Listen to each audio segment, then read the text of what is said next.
the right amount of self-blame, guilt, shame for your transformation. So for most part of your journey, especially at the beginning, when you are going to go through a lot of triggers or painful situation that is interacting with your counterpart or people in your life and situation that are presented to you, the way you are going to respond is going to be reflective of how big is your inner split. Inner split is all the shadow aspects or distorted aspects of yourself that you are still rejecting within yourself, that you might not be aware of because they are lodged in your subconscious mind.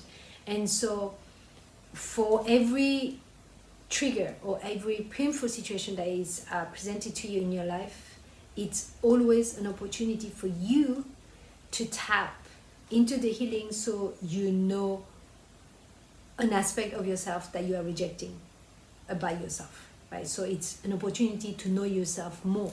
That is why we say know thyself, which is the whole point of a inner healing journey.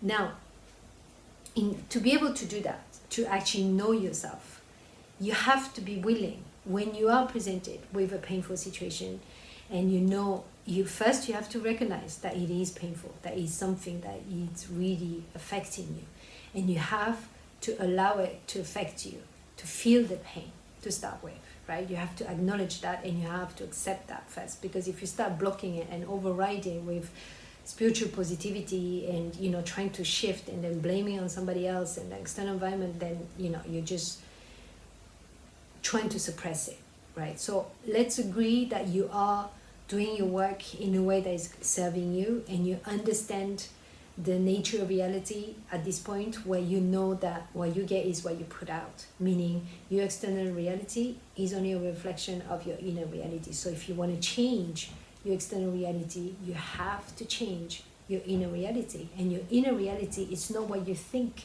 you know about yourself, it's actually what you believe to be true about yourself, right? Which is your belief system and all the beliefs that you have within yourself, and they are in your subconscious. Okay, so